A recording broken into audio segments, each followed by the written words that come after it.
Katika kuelekea mkutano wa Umoja wa Mataifa wa mabadiliko ya tabia nchi COP30 unaotarajiwa kufanyika Novemba 2025 mjini Belém, Brazil, waandishi wa habari wamepatiwa mafunzo maalum kuhusu mabadiliko ya tabia nchi.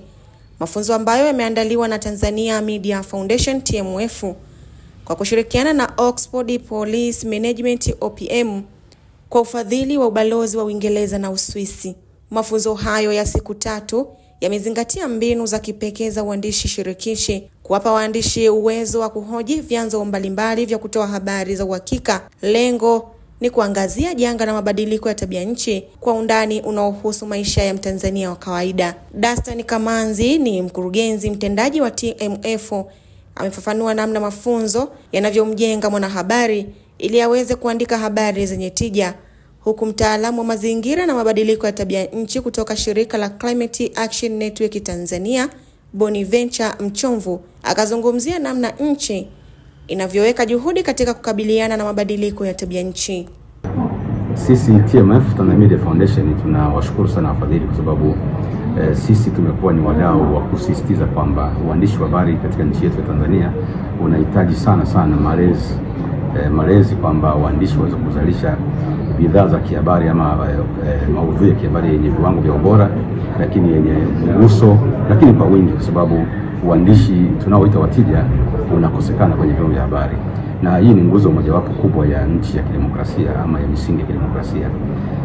Kwa hiyo tumekuwepo hapa, mradi huu umeanza, ni miezi 4 na bila shaka tutaweza kuendelea. Sisi tunaamini kwenye uendelevu wa kujifunza na kuwajengea watu uwezo. Sasa siku hizi 3 zimewajengea uwezo sana waandishi wa habari 20 ambao wanakwenda sasa kuzalisha maudhui ambayo yanaenda sambamba sana na mkutano ambao tunauita COP.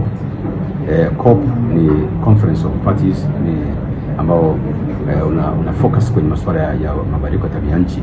Sasa waandishi wetu watakuwa wakifuatilia kabla ya mkutano huo kuanza, ambao unaanza tarehe 10 mpaka tarehe 21 mwezi wa 11. Kipindi cha kabla watakuwa wanajaribu kuangalia mambo mtambuka, agenda mtambuka ambazo zitakwenda kuzungumzwa huko kwenye huo mkutano, lakini baadaye tena watakwenda kuanza cover stories ambazo za kipindi hicho cha mkutano huo, na baada ya hapo ili kuleta uwajibikaji. Kwa kuangalia kama nchi ina maadhimio au imeondoka na malengo makuu kama zaidi ya 12 ambayo inaenda kwa ajili ya kwenda kuyawasilisha au kuishirikisha dunia juu ya masuala mazima ya mabadiliko ya tabia nchi, hasa katika ngazi ya kitaifa. Tunajua mabadiliko ya tabia nchi hayana mipaka ya kisiasa na ni janga ambalo lipo na litaendelea kuwepo, lakini nchi kama nchi imefanya juhudi kadha wa kadha katika kukabiliana na mabadiliko ya tabia nchi, na juhudi hizi zimekuwa zikionekana wazi kwa kuainisha sera, kanuni, mikakati ambayo inajihusisha moja kwa moja katika kukabiliana na majanga ya mabadiliko ya tabia nchi. Aidha, programu hii itafanyika kwa usimamizi wa walezi wa wanahabari hao katika kipindi chote cha kuzalisha maudhui ya mkutano wa Umoja wa Mataifa wa mabadiliko ya tabia nchi COP30, kabla, wakati na baada ya mkutano huo, ambapo wamesema watashirikiana kuwasimamia wanahabari ili kuzalisha habari zilizo bora kwa jamii. Na mimi kama Nachara na kama walivyo Nachara wenzangu, tuna kazi kubwa ya kwenda kuwalea waandishi. Si kuwalea kwa maana hawajui, tushirikiane nao tuweze kuzalisha maudhui yaliyo bora ambayo mwisho wa siku yataweza kuwa na mustakabali mzuri kwa jamii na taifa letu kwa jumla. Haya ni mafunzo yalikuwa ni mazuri sana.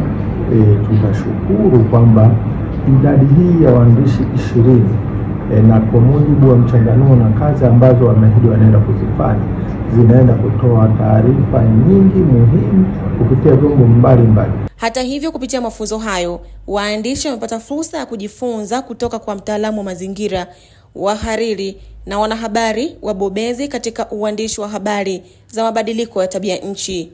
Je, wewe kama Mtanzania una matarajio au maoni gani kutoka kwenye ripoti za waandishi wa habari, hasa kwenye masuala ya mabadiliko ya tabia nchi kuelekea mkutano wa COP30?